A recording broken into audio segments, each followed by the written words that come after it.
Hey, it's James Murray. We're in the Net News Ledger newsroom with Charla Robinson from the Thunder Bay Chamber of Commerce. We're continuing to talk about the federal election. Charla, quite a long campaign. What's your take on it?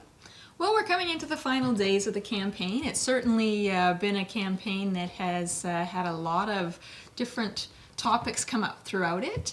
But now as we're coming down to the end, we're trying to focus in on what are the business issues that are being discussed, or maybe not being discussed broadly, but that are in the platforms. And so the Ontario Chamber of Commerce actually identified a few issues that they wanted to look at, and they've actually done a comparison of the three parties that hold official party status in the House of Commons. They've done a comparison of where they stand on certain things. So things about CPP, the Canada Pension Plan, where does each of those parties stand with regards to, would they increase CPP contributions, would they allow an overview of the program, those kinds of things. So we know that retirement income, retirement savings has been a bit of a challenge for Canadians, Yes. and this is a big issue, and so there's a comparison there. Also some information about infrastructure. We know infrastructure is another big issue. We know that in Ontario there's a significant deficit in our infrastructure, and so looking at those three parties and saying, what is your party's commitment to address the infrastructure gap in Ontario specifically? Which then, of course, better infrastructure helps with the transportation of goods and services and people and all of those things that keep our economy running. So what, in the analysis from the Chamber's perspective and for business people, who came out on top?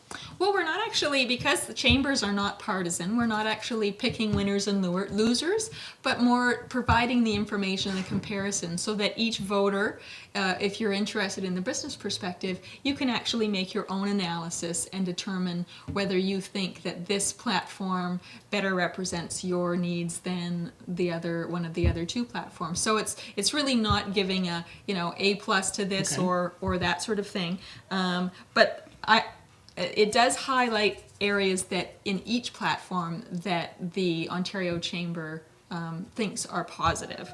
So it gives sort of the positive pieces and maybe raises a few concerns if there's an issue that maybe hasn't been addressed fully, that sort of thing. So it's quite good reading. It's available on our website at tbchamber.ca. And we'll put the website up just across the bottom of the screen, as we usually do. Perfect. Here in Thunder Bay, the Chamber had a very successful debate for both ridings, had a really good attendance, and got all the candidates out. You're seeing an increased level of interest from the Thunder Bay. I mean, the advanced polls were a zoo over the long weekend. That's my understanding. It's been a long campaign. I think a lot of people are wearing out. Yes.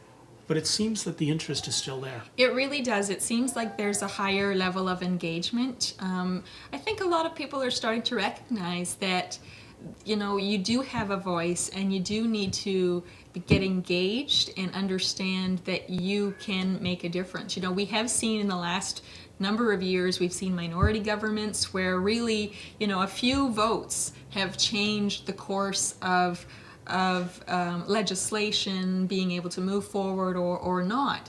And it looks like at the national level we're going to be in that situation again. We're not quite sure.